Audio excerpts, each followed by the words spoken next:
Meus irmãos, nós vamos abrir a palavra do Senhor lá no livro de Gênesis.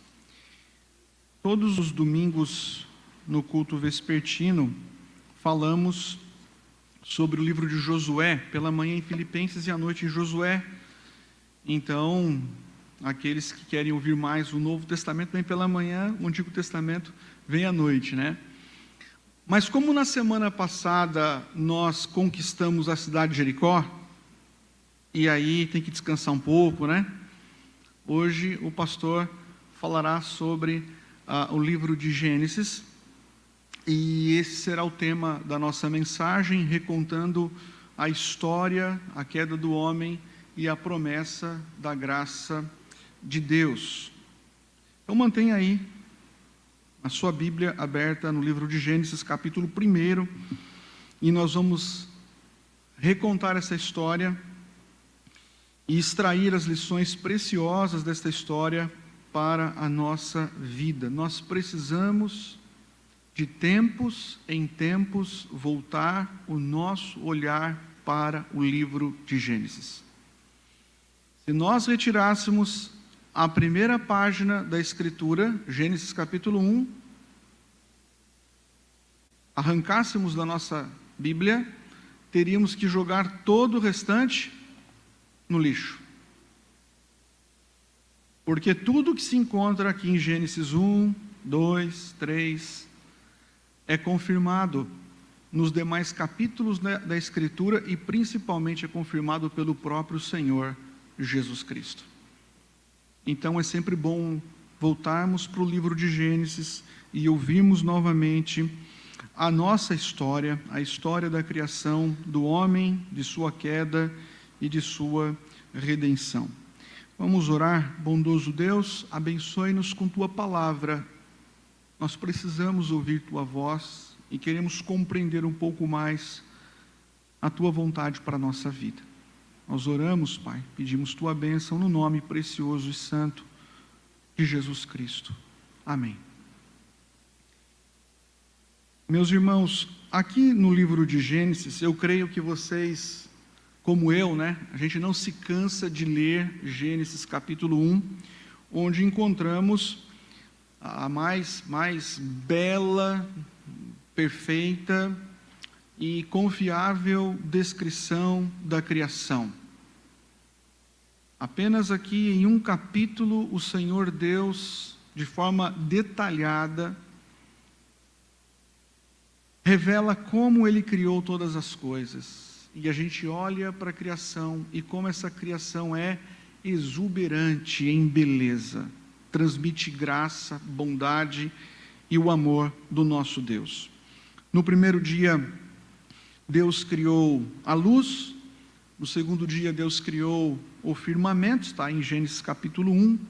No terceiro dia, Deus criou a vegetação. No quarto dia, Deus criou os grandes luminares. No quinto dia, Deus criou os animais. No sexto dia, Deus criou o homem. E no sétimo dia, Ele descansou. É o descanso da satisfação, porque Ele viu toda a criação e disse: nossa, isso tudo é muito bom. Sabe quando você chega depois de um dia de trabalho em que você conseguiu resolver tudo, você ainda tem pique para fazer alguma coisa a mais, mas bate aquele sentimento de satisfação, consegui fechar, resolvi tudo, concluí o dia. E assim Deus descansou no sétimo dia. Mas no sexto dia, conforme Gênesis capítulo 1, versículo 26 e 27, olha aí na sua Bíblia, ou acompanha aqui no quadro. Diz assim, Gênesis capítulo 1, versículo 26, a criação do homem. Também disse Deus: façamos o homem à nossa imagem, conforme a nossa semelhança. Tenha ele domínio sobre os peixes do mar, sobre as aves dos céus, sobre os animais domésticos, sobre toda a terra e sobre todos os répteis que rastejam pela terra. Criou Deus, pois, o homem à sua imagem. A imagem de Deus o criou, homem e mulher os criou. Deus criou o homem com muita beleza e criou o homem segundo a sua imagem e semelhança. E o texto ele é muito rico. Diz que Deus também colocou o homem, depois de sua criação, no jardim, conhecido como Jardim do Éden, e ali estava o santuário natural, onde o homem desfrutava de todas as graças, de todas as bênçãos de Deus. Deus estabeleceu um pacto com o homem, depois que inseriu ele no jardim, e imaginamos aqui o homem desfrutando de todas essas graças, no mais pleno conforto, gozo, alegria, prazer, e ele está ali desfrutando dessas graças providenciadas pelo Criador, e o Criador então estabelece um pacto com esse homem, uma aliança com esse homem. Nós chamamos esse pacto de pacto das obras, era o pacto da obediência. E vejamos agora qual foi a norma que Deus colocou para reger esse pacto, essa aliança que ele estabeleceu com a sua criação, na qual o homem era o responsável e representante. Capítulo 2, versículo 16, diz assim: e o Senhor Deus lhe deu esta ordem: de toda a árvore do jardim comerás livremente, mas da árvore do conhecimento do bem e do mal não comerás, porque no dia em que dela comeres, certamente morrerás. Meus irmãos, Deus deu para o homem uma ordem. Só Deus tem autoridade para ordenar o que a criação deve ou não fazer. A criação pertence a Ele, logo Ele tem toda a autoridade para direcionar a sua criação. Ele estabelece o pacto, Ele controla a criação e Ele concede ao homem esta ordem. O primeiro casal poderia se alimentar de todas as árvores do jardim. Porém, diz o texto, jamais eles poderiam se alimentar da árvore do conhecimento do bem e do mal. A questão, meus irmãos, não era o tipo de fruto que aquela árvore produzia. Todas as árvores eram agradáveis aos olhos e transmitiam beleza, exuberância, e o fruto era bom de todas as árvores. Porém, o ponto central é que sobre a árvore do conhecimento do bem e do mal, Deus colocou essa ordem. Perceba, a proibição era a prova da obediência. Vocês podem comer de todas, menos dessa árvore. Dá para imaginar aqui o casal passeando no jardim, namorando, né? Curtindo ali a vida naquele lugar tão belo, e eles passavam talvez na frente daquela árvore. Opa, aqui não podemos entrar não, né? E iam se deliciar com os frutos das outras árvores, e no outro dia passavam por ali, ali naquela árvore a gente não pode se aproximar para comer não. E eles iam desfrutando de toda a beleza e graça de Deus. Deus sempre revela bondade e graça para com o seu povo, desde o princípio, meus irmãos. Veja que interessante, nós fomos redimidos por Jesus Cristo, resgatados pelo seu sangue, e nós podemos hoje, por exemplo, desfrutar de tantas coisas boas que esse Deus tem nos concedido, não é mesmo? Embora vivamos num mundo caído, quebrado, desordenado por conta do pecado, Deus ainda continua manifestando e disparando os raios da sua graça, do seu amor sobre a nossa vida, sobre a nossa família. Nós podemos desfrutar da provisão material, da provisão física para o nosso corpo, isso é bênção de Deus. Nós desfrutamos da provisão espiritual, o alimento que recebemos por meio da palavra. Todos os domingos nos reunimos em culto comunitário para adorar o Senhor e nos alimentamos da palavra do Senhor. Quando nós olhamos para a beleza da criação, mais uma prova da bondade de Deus. Quanta graça Deus revela por meio da criação, não é mesmo? Ainda hoje estava lá, sentado lendo a Bíblia, na minha casa, e eu abri a janela e eu vi vários pássaros assim, né? Bem de frente ali nos fios. de energia, e os pássaros cantavam, cantavam, cantavam. E nós somos tão ingratos que às vezes até reclamamos disso, né? Esses pássaros não param de cantar, quero silêncio. Mas no fundo, os pássaros refletem a bondade de Deus, a graça de Deus para o nosso deleite, para o nosso aprazimento, para o nosso contentamento. É a beleza da criação, a beleza da provisão social. Pensa no caso de Adão. Deus viu que não era bom que ele estivesse só e fez para ele uma auxiliadora idônea, correspondente, que se encaixava perfeitamente. E nós temos os nossos relacionamentos, meus irmãos, na família, na igreja. Então olhamos para a nossa vida e percebemos que em Cristo desfrutamos de inúmeras graças. Mas vocês já perceberam que muitas vezes nós focamos naquilo que não temos? Ao invés de focarmos e desfrutarmos do que temos e temos recebido com abundância, acabamos focando naquilo que não temos. E isso gera ingratidão em nosso coração. Mesmo com tantas bênçãos, às vezes, meus irmãos, nós escolhemos o proibido. E nós, às vezes, escolhemos o proibido porque parece que o proibido, ele promete oferecer algum tipo de satisfação temporária para a nossa carne. Mas no fundo, o proibido nunca satisfaz. O pecado, meus irmãos, nunca satisfaz. O pecado pede mais, o pecado exige mais, o pecado cobra mais, o pecado promete muita coisa, mas ele não cumpre as suas promessas. O pecado no final só traz ruína, perdição e morte. Então olhamos aqui para o quadro Adão e Eva, desfrutando das belezas do jardim, mas infelizmente algo aconteceu, é o contraste, né? Como pode um casal estar numa condição tão agradável, tão abençoada, e mesmo assim ceder para o pecado? Eles refletem muitas vezes as nossas escolhas, não é mesmo? Como que eu posso pecar contra um Deus tão santo, tão bom, tão maravilhoso, que tem agraciado a minha vida?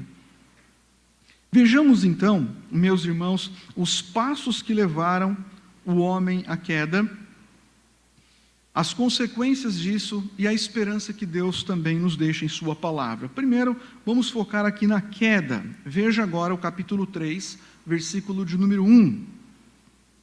O texto já começa com um mas. Mas a serpente. Tudo estava ali, caminhando bem, muito agradável, mas a serpente, mais sagaz que todos os animais selváticos que o Senhor Deus tinha feito, disse à mulher. É assim que Deus disse: não comereis de toda árvore do jardim. Respondeu-lhe a mulher: do fruto das árvores do jardim podemos comer, mas do fruto da árvore que está no meio do jardim, disse Deus, dele não comereis, nem tocareis nele, para que não morrais. Então a serpente disse à mulher: é certo que não morrereis, porque Deus sabe que no dia em que dele comerdes, se vos abrirão os olhos, e como Deus sereis conhecedores do bem e do mal. Aqui entra em cena a serpente. Não era exatamente a cobra como temos hoje, porque nós sabemos que a serpente não rastejava, ela passou a rastejar depois, né? Rastejar fez parte da maldição de Deus sobre a serpente. A serpente era a mais esperta de todos os animais. E ela foi usada de alguma forma que Moisés, o autor do livro, não explica com detalhes. Mas fato é que ela foi usada por Satanás. Satanás, meus irmãos, que segundo a Escritura, ele ocupava um alto nível, né, no exército celestial. Ele se rebelou contra Deus, e ele levou mais alguns anjos a se rebelarem contra Deus. E por isso eles foram expulsos do céu e lançados na terra, Satanás e os seus anjos. Mas é interessante observar que Satanás, ele continua o seu plano, o seu projeto na terra, né? A sua intenção maligna, ela permaneceu a mesma, e até hoje a intenção de Satanás em relação à minha vida e à sua permanece a mesma. Ele quer levar as pessoas a pecarem contra a santidade de Deus. Ele quer distorcer a imagem do Criador em você. Satanás é sujo, Satanás é ardiloso, Satanás é maligno, sedutor, e Satanás ataca ferozmente a palavra de Deus. Esse é o ponto central. Satanás ataca a palavra de Deus. Ele ataca a autoridade da palavra de Deus. Ele quer levar o homem a desconfiar da palavra de Deus. Ele quer colocar um ponto de dúvida no meu coração, no seu coração. E à medida, meus irmãos, que os homens eles vão se afastando da confiança na palavra de Deus, eles começam a abrir o coração e a mente para ouvir as propostas do diabo, que é extremamente sujo. Veja bem, o homem deveria ter ouvido a voz de Deus e ficado apenas com a palavra de Deus, mas aqui o texto bíblico diz que a mulher começa a dialogar com Satanás, ela começa a dialogar com a serpente, que com toda sedução, sutileza, esperteza, levanta um questionamento em relação à ordem do Senhor. E perceba que a serpente então coloca um ponto de dúvida no coração da mulher. Satanás diz assim: é certo que não morrerás. Perceba que Satanás está indo frontalmente contra a palavra e a autoridade de Deus. É como se Satanás dissesse: Deus está mentindo. A palavra de Deus não é a verdade. O que ele colocou na realidade não é o que é. E ele continua: porque Deus sabe que no dia em que dele comerdes, se vos abrirão os olhos, e como Deus sereis conhecedores do bem e do mal. Satanás está acusando Deus, dizendo que Deus tinha uma má intenção quando proibiu o casal de comer do fruto da árvore do conhecimento do bem e do mal. Essa é a tática do diabo: colocar um ponto de dúvida na confiança que temos na palavra de Deus, colocar um ponto de dúvida na autoridade da palavra de Deus. Vocês se lembram lá em Mateus 4, quando Jesus foi tentado? Deus havia acabado de dizer: este é o meu filho amado. E logo na sequência aparece Satanás no deserto dizendo o quê? Se tu és o filho de Deus. E começa a lançar a palavra do próprio Deus contra o filho. Satanás, meus irmãos, continua utilizando a mesma tática. Ele quer colocar um ponto de dúvida na confiança que temos na palavra de Deus. Ele fez assim com Adão, Eva, ele fez assim com o Senhor Jesus Cristo, e ele continua fazendo isso em nossos dias. Satanás quer afastar você da autoridade da palavra de Deus. Ele quer colocar no seu coração uma raiz de dúvida. Por isso que ele disse: é certo que não morrerás. Isso não te fará mal. É como se Satanás dissesse assim: olha, você não deve acreditar na palavra de Deus. Você não deve se sujeitar à palavra de Deus. Você não deve ser submisso à autoridade de Deus. Não. Você pode ir por esse caminho. Você pode escolher o caminho do pecado. No final, as pessoas vão entender. As pessoas vão entender a sua escolha. E outra, você merece ser feliz. Faça a sua vontade.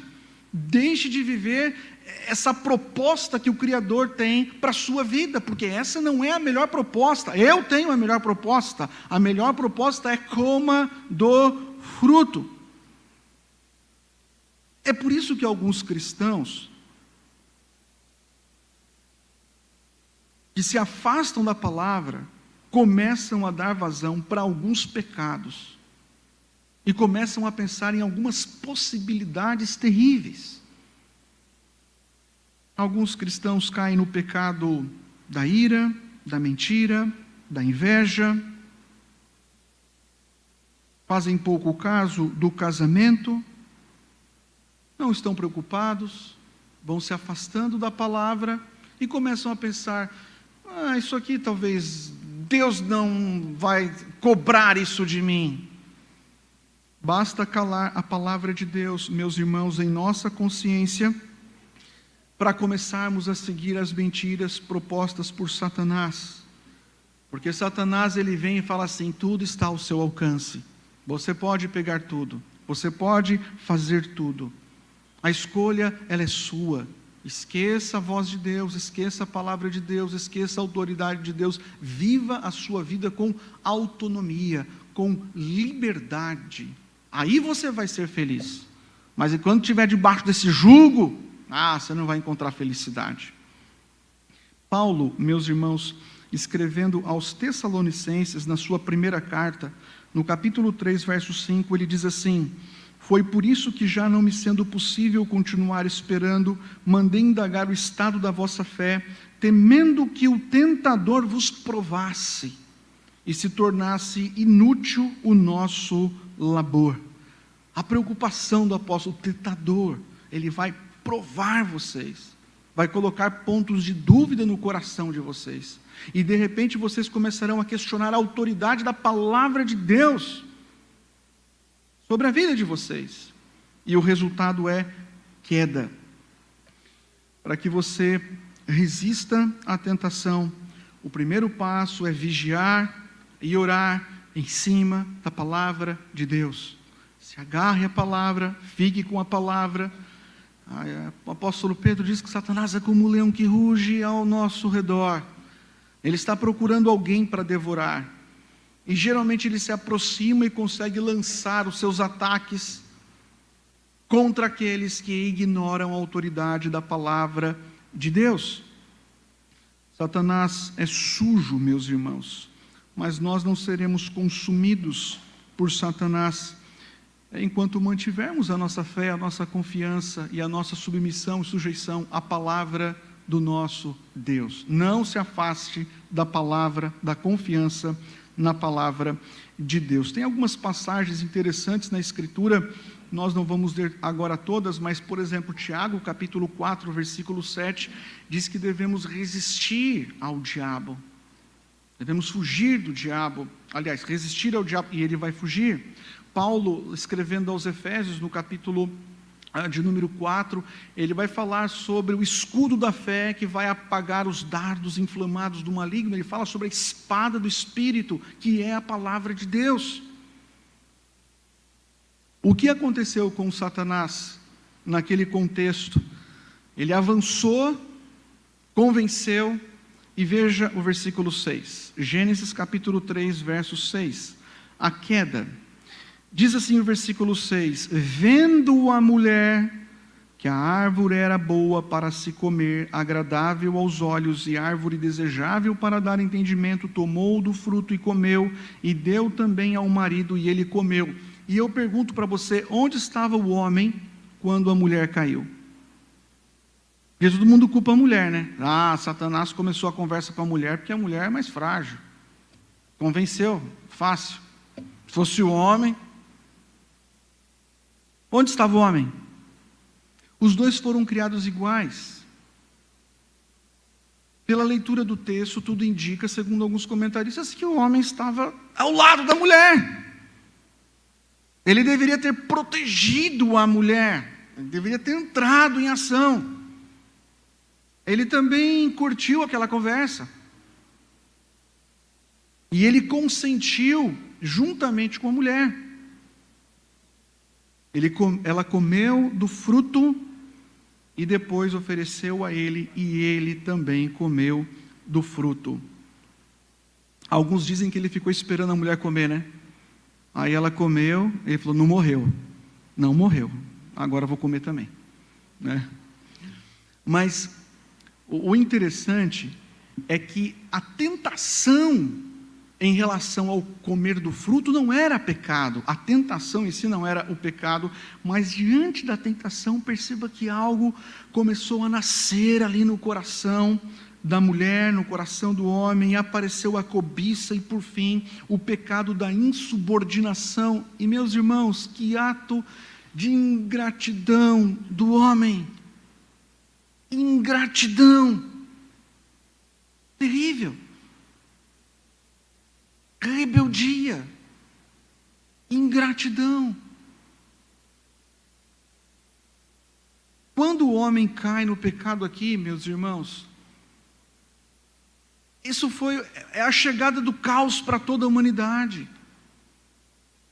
Quando o homem desobedece a Deus, exatamente nesse ponto, Adão e Eva colocam toda a humanidade, os seus descendentes, debaixo de juízo, condenação e morte. Todas essas desgraças que há no mundo, fruto do pecado original. Quando você vê essa pandemia, milhares de pessoas morrendo, fome, miséria, os crimes mais hediondos na sociedade, você fala assim, o que está acontecendo com esse mundo? Isso tudo é resultado do pecado original.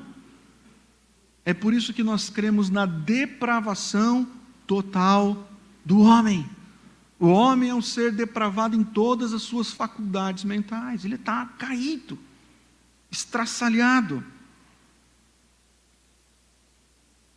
E foi um ato de ingratidão. Porque o casal estava no jardim, coisa boa, desfrutando de todos aqueles frutos maravilhosos, cercados com a provisão, a variedade da bondade de Deus.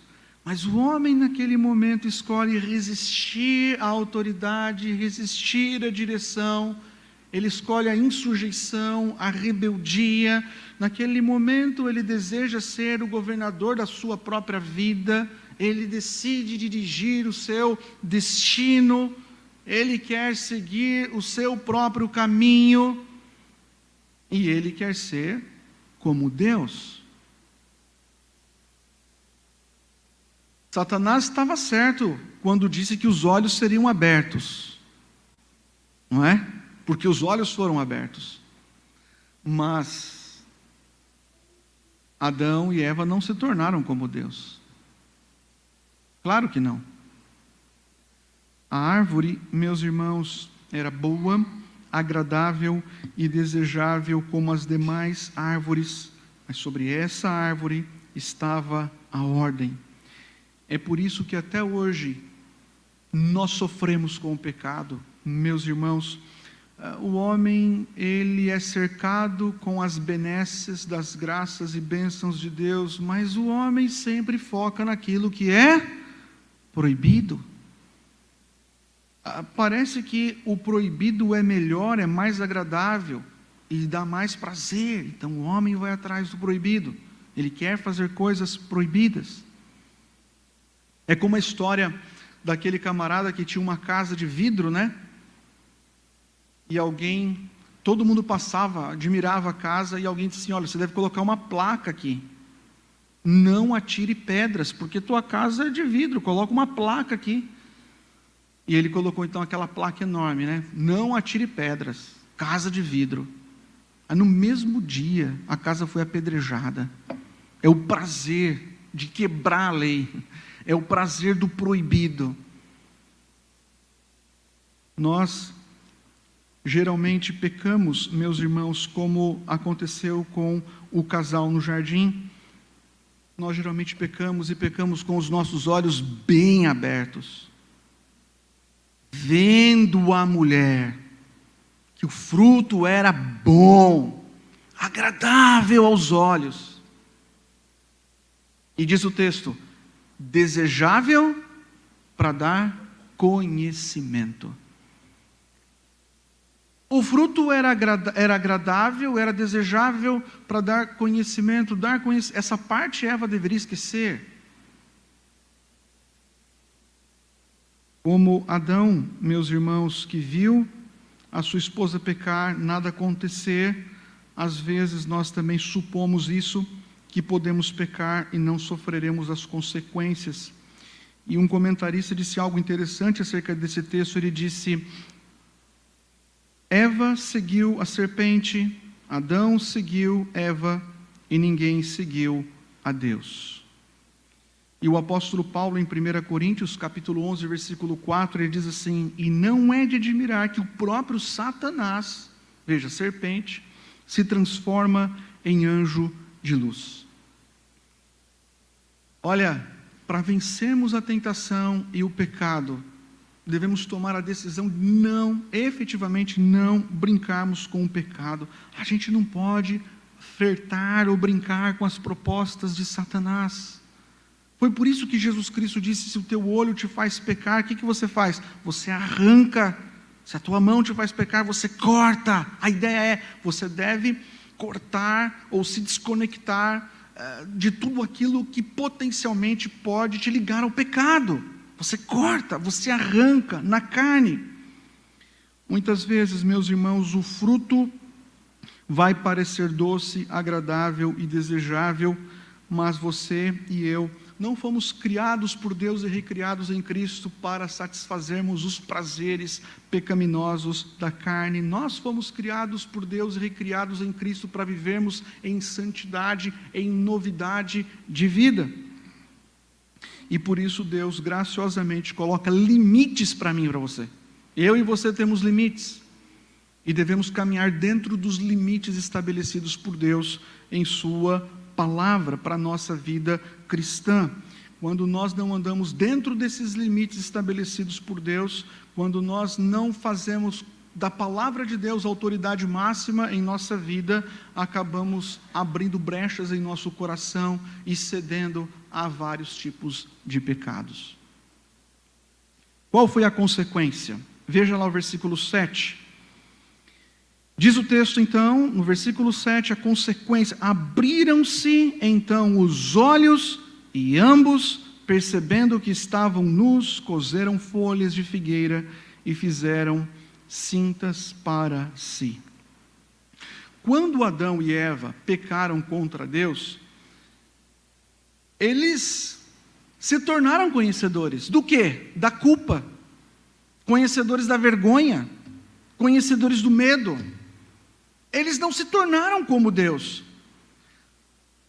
Eles sentiram aquela culpa interna e eles se sentiram profundamente envergonhados. Ali eles estavam contaminados pelo pecado, e a contaminação pelo pecado perturbou a consciência do homem, da mulher, e é por isso que eles tentaram se esconder de Deus e se esconderam um do outro. E já perceberam que até hoje o homem age assim? Porque o homem, ele tenta se esconder do outro, né? Ele usa máscaras, e às vezes usa máscaras para se relacionar com outras pessoas, vai só trocando as máscaras, né? Para esconder as suas culpas, para esconder quem realmente ele é. Então, dependendo da pessoa, ele usa um tipo de máscara. Todos nós temos essa tendência natural de escondermos e fabricarmos máscaras para enganar e manipular outras pessoas. E algumas pessoas são mestres nisso. Elas apresentam uma imagem que julgam a ideal para aqueles que convivem com elas, mas são imagens falsas. Na verdade, estão tentando esconder a culpa, esconder o pecado. E aqui encontramos o quê? Duas pessoas caídas em pecado, o homem e a mulher, em agonia, miséria e desgraça. A obra-prima da criação de Deus, que desfrutava do paraíso, que estavam ali na mais perfeita comunhão com o Senhor, agora esse casal está manchado pela culpa do pecado. O que acontece depois? Caim fez o que com Abel?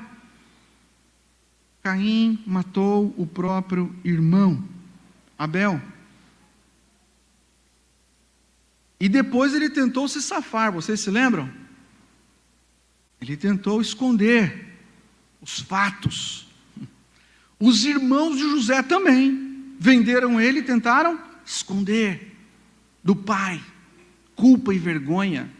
Davi também caiu em adultério, cometeu um homicídio visando o quê? Esconder a culpa, a vergonha. Deus conhece, meus irmãos, os segredos do nosso coração. E se nós estamos tentando esconder alguma coisa com folhas de figueira, isso é auto-engano. porque Deus conhece a nossa vida, o nosso coração, tudo o que falamos, pensamos e fazemos, tudo está patente aos olhos do Criador. Quando Adão e Eva perceberam que estavam nus, diz aqui o texto que a intimidade foi quebrada, a confiança foi abalada, e perceba que a própria relação conjugal ficou desequilibrada. Ali começam as crises conjugais. Você fala assim, pastor, estou enfrentando um problema lá no casamento. Aqui, começou tudo aqui. As crises conjugais começam exatamente aqui. Muitos casais, infelizmente, vivem essa realidade no dia a dia. Casais que tentam esconder a feiura do pecado um do outro.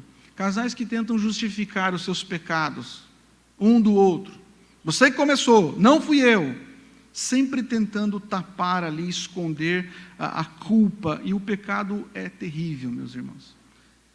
Não é só o pecado, quando pensamos no casamento, o pecado do adultério, mas qualquer tipo de ofensa, gritaria, aspereza, às vezes a falta de liderança do homem, a falta de submissão voluntária da mulher, palavras amargas, mentiras, tantas ofensas que às vezes nós vemos presentes na vida de alguns casais. Isso é tão triste, porque isso destrói, isso racha a intimidade no casamento. E tudo isso acontece a partir do momento que deixamos de ouvir a palavra de Deus e nos sujeitar à autoridade da palavra de Deus e começamos a dar vazão para o nosso próprio coração pecaminoso. Você fala assim, eu irei viver de forma independente, eu irei fazer as minhas escolhas, eu irei seguir o meu caminho. Cuidado, nem tudo aquilo que é bom, agradável e desejável aos olhos é permitido por Deus, por isso não podemos agir na emoção, meus irmãos, porque quando fazemos escolhas erradas, colhemos as consequências dessas escolhas. Qual foi então a consequência? Versículos 8 e 9. O resultado de tudo isso. Diz assim o texto, versículo 8, do capítulo 3, quando ouviram a voz do Senhor, que andava no jardim pela viração do dia, esconderam-se da presença do Senhor Deus, o homem e sua mulher, por entre as árvores do jardim, e chamou o Senhor Deus ao homem e lhe perguntou, onde estás? Aqui entrou a morte, não a morte física, a morte espiritual. A morte física também. Adão viveu 930 anos e depois ele morreu, mas a partir desse momento, a morte espiritual, a quebra da comunhão, o homem tenta se esconder de Deus, esconder a sua culpa de Deus, ele foge, e diz o texto que quando o Senhor apareceu e chamou pelo homem, dizendo, onde estás? Adão estava lá, juntamente com Eva. Não podemos aparecer agora, devemos permanecer aqui escondidos. O coração do homem se tornou corrupto, sujo, imundo, e eles se sentiam extremamente envergonhados de estarem na presença de Deus agora naquela condição de pecado. Dá para imaginar aqui, quando um cristão se afasta de Deus, ele se afasta tanto de Deus, que ele fica com tanta vergonha dos pecados que ele tem cometido, que às vezes ele não consegue nem orar. Ele fala, não consigo, eu me sinto assim, um lixo, um trapo de imundícia, eu me sinto envergonhado, nu diante do Senhor. E aqui está o homem que passou a fugir do seu Criador, e essa fuga, meus irmãos, está presente hoje no coração de todo homem. Se nós olharmos aqui o versículo 10, o homem respondeu, ouvi a tua voz no jardim, e porque estava nu, tive medo e me escondi. Medo do Criador, se afastou do Criador. Infelizmente, o temor encheu o coração de Adão e Eva, a angústia tomou conta do coração do homem, o desespero se levantou, a paz desapareceu, o homem agora está quebrado, meus irmãos, em tormento. E sabemos o que aconteceu como resultado de tudo isso, Hoje todo ser humano nasce no estado de pecado. Toda criança, como disse Davi, já nasce em pecado. Eu nasci em pecado me concebeu minha mãe. Todo ser humano, não há um ser humano sobre a terra que não seja pecador. Só Cristo é sem pecado, e o homem continua acumulando o pecado e negando a culpa. Veja o versículo 11, 12 e 13. A negação da culpa. Perguntou-lhe Deus: quem te fez saber que estavas nu? Deus sabia, claro. Ele está confrontando o homem. Comeste da árvore de que te ordenei que não comesses? Então disse o homem: a mulher que me deste por esposa, ela me deu da árvore e eu comi. Disse o Senhor Deus à mulher: que é isso que fizeste? Respondeu a mulher: a serpente me enganou e eu comi. O homem, quando é confrontado, nega. E quando Adão foi confrontado, porque a ordem foi dada primariamente para Adão: não comerás da árvore do conhecimento do bem e do mal. Porém, Eva também recebeu essa ordem por meio de Adão. Ela sabia que não podia comer do fruto. E possivelmente Satanás estava naquele dia em que o homem recebeu a ordem, porque ele sabia da ordem dada por Deus. Mas o homem, o que ele faz? A culpa é tua, porque foi a mulher que tu me deste. Foi ela. Quase que Adão disse assim: eu estava bem sozinho, estava bem resolvido, estava caminhando bem, estava feliz aí, comendo dos frutos, aí o Senhor colocou essa mulher na minha vida, ela deveria me ajudar a cuidar do jardim, deveria ajudar a proteger o jardim, a culpa é dessa mulher aí, que é ela que caiu em pecado e me levou ao pecado também. Quase que ele disse isso, em outras palavras, numa linguagem aqui mais atualizada. E aí o Senhor Deus vai cobrar da mulher, e a mulher diz o quê? A mesma coisa que o homem. Não, foi a serpente, a culpa não foi minha. Colocou serpente no jardim, foi a serpente que me enganou, e por isso eu comi. Ambos usaram a negação e a transferência de culpa. Adão empurrou a culpa para a mulher, Eva empurrou a culpa para a serpente, e ambos empurraram a culpa, de certa forma, em direção ao próprio Deus. Indo aqui, meus irmãos, para o final, hoje os homens sofrem em suas relações conjugais exatamente porque os homens não querem admitir a responsabilidade por seus pecados. Veja bem, por que muitos casais sofrem? Exatamente por não assumirem a culpa do pecado. Homens e mulheres resistem a confessar que estão errados, muitas vezes encobrem suas transgressões um do outro, ou dizem assim: eu fiz isso porque você fez aquilo, eu disse isso porque você disse aquilo, e se torna ali um jogo de acusações, e defesas, eu fui grosso, mas porque você foi grossa, eu agi assim porque você agiu daquele jeito, você não me entendeu. É o tempo todo no casamento, às vezes, dependendo do casal, um jogando a culpa para o outro, um negando a culpa, o outro negando a culpa, ambos se acusando. Infelizmente isso acontece muito na vida de alguns casais, inclusive alguns casais cristãos. E o pior, meus irmãos, é que o ser humano ele vai fabricando, como eu disse há pouco, essas máscaras para enganar a si mesmo e também para enganar o outro. Pessoas que não querem ser confrontadas com seus pecados e tentam evitar tudo, dizendo, como se tudo estivesse bem, assim, está tudo bem, está tudo tranquilo, Estão quebradas, caídas, arrebentadas, o casamento está destruído, mas está tudo bem, está tudo bem. Bom, vamos agora para os versículos 14 e 15, que é a conclusão de toda essa ruína e desgraça. Louvado seja o Senhor, porque é uma palavra de esperança. A esperança no caos. Então o Senhor Deus disse à serpente: visto que isso fizeste, maldita és entre todos os animais domésticos e o és entre todos os animais selváticos. Rastejarás sobre o teu ventre e comerás pó todos os dias da tua vida.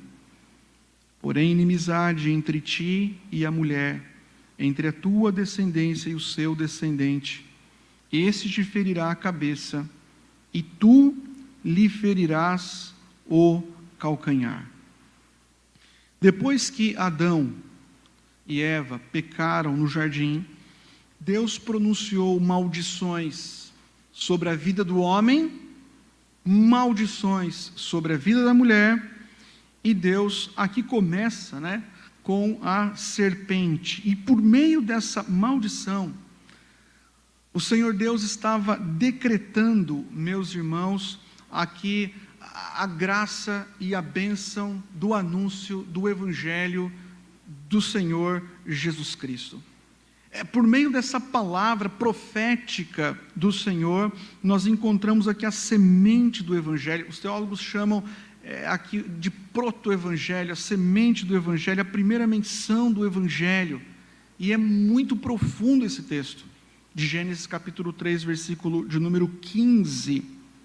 Deus revelou, meus irmãos, primeiro que para sempre haveria uma inimizade entre a serpente e os descendentes da serpente, e a mulher e os descendentes da mulher. Duas linhagens. Já vemos isso com Caim e Abel, As duas linhagens. Caim matou Abel. As duas linhagens. Haveria uma separação entre os incrédulos e entre os crentes. Hoje nós vemos isso de maneira muito clara entre aqueles que aceitam e creem em Jesus Cristo e aqueles que rejeitam e ignoram a Cristo. Então há uma separação entre aqueles que fazem parte da família de Deus e aqueles que não fazem parte da família de Deus. E o próprio Senhor profetiza também a cruz. É uma palavra muito profunda. Diz aqui o texto que Satanás, o texto diz, iria ferir o calcanhar de Cristo. E o que significa isso? Sofrimento. Sofrimento. Tu lhe ferirás o calcanhar. O calcanhar de Cristo, de fato, representa aqui o seu sofrimento intenso, as suas dores, a sua agonia, a sua morte na cruz. E Jesus Cristo, mediante a sua morte, ele esmagaria a cabeça da serpente. O calcanhar ferido esmaga com um único golpe a cabeça da serpente. O golpe foi fatal. E por meio desse golpe que Jesus Cristo deu na cabeça da serpente, por meio desse golpe o Senhor Jesus Cristo vence o diabo, vence a morte, vence o pecado, vence a inimizade. O Senhor Jesus Cristo, Ele conquista para nós na cruz tudo aquilo que nós perdemos lá no Jardim do Éden. Ele conquista de volta tudo lá na cruz. Jesus Cristo teve o seu calcanhar aberto. A ferida foi aberta no calcanhar de Cristo. Mas essa ferida que foi aberta no calcanhar de Cristo, por meio do seu sofrimento, morte, por aquilo que Ele pagou na cruz, vencendo o diabo definitivamente, aquela ferida que foi aberta no calcanhar de Cristo, ela foi curada. Porque no terceiro dia, o Senhor Jesus Cristo, Ele ressuscitou. Ele venceu a morte, de modo triunfante, Ele retornou ao Pai. Jesus Cristo, meus irmãos, Ele morreu pelos descendentes da mulher, pelos eleitos de Deus. Por isso que João Batista disse que Ele é o Cordeiro de Deus que tira o pecado do mundo. Ele, com um santo sacrifício voluntário, Ele nos cobre de toda culpa. Você já se sentiu culpado, profundamente culpado, em relação a Deus, de olhar para a sua vida e falar assim: Senhor, eu sou um pecador miserável, eu não tenho vivido conforme a Tua palavra diz, eu não tenho Te amado como deveria amar, eu não tenho amado o próximo como deveria amar, eu não tenho feito as obras que eu deveria fazer, eu deveria ser um homem mais piedoso, eu deveria ser um homem mais santo, eu deveria ser um homem mais puro, eu deveria ter mais comprometimento contigo.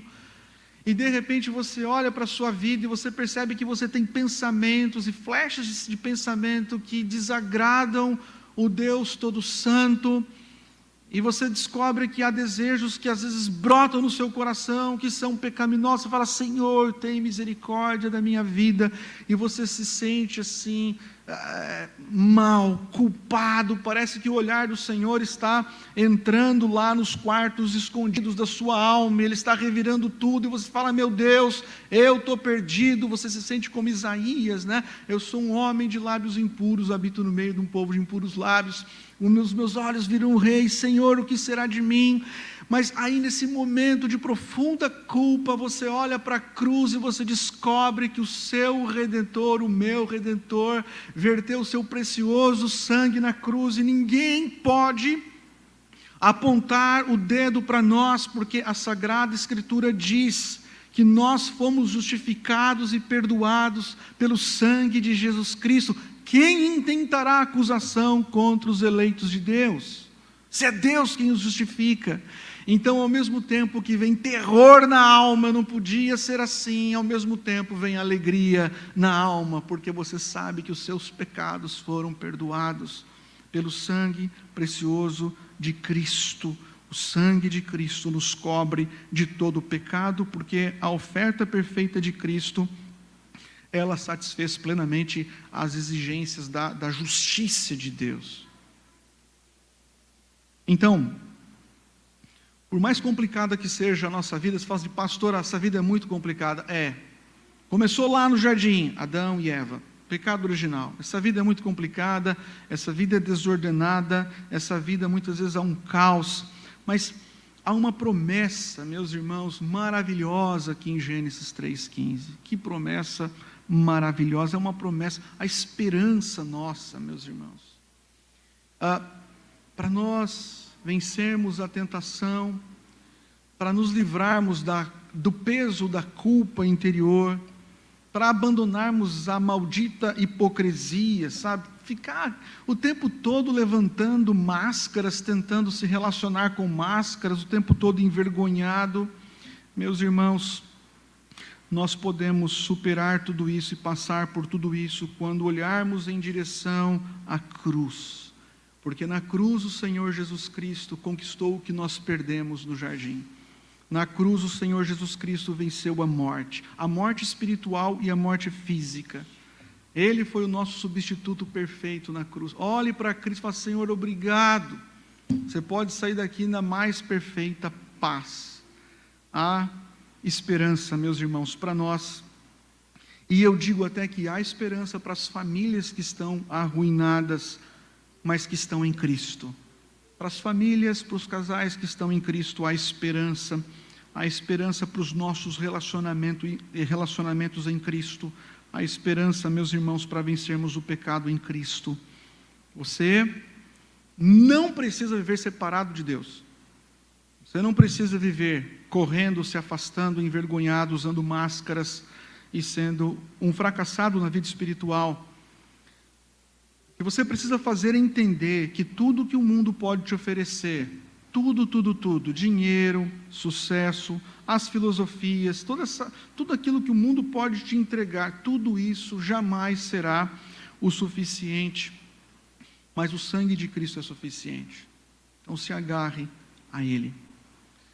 Feche os seus olhos, nós vamos orar ao nosso Deus. Pai, é tão bom olhar para a Tua Palavra e encontrar na Tua Palavra a esperança que esse mundo tanto necessita, mas não sabe onde encontrar.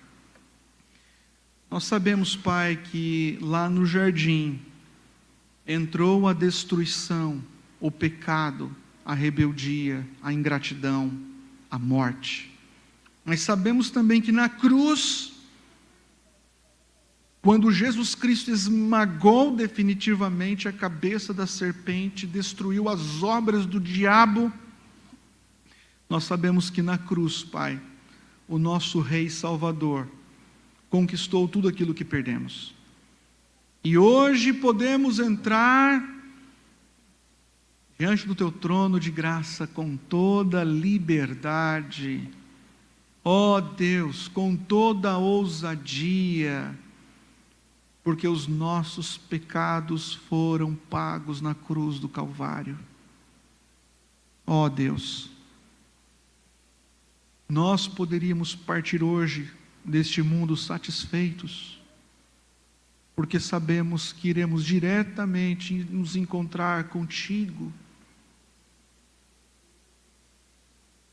Ó Deus, enquanto tantas pessoas estão em busca de algo mais, nós encontramos na obra de Cristo a satisfação plena, o contentamento total que a nossa alma tanto carece.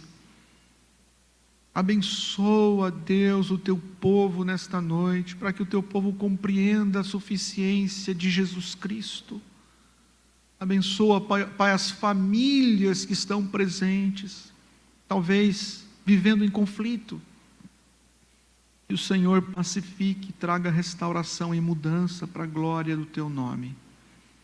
Assim nós oramos, Pai, em nome de Jesus. Amém. Nós iremos entoar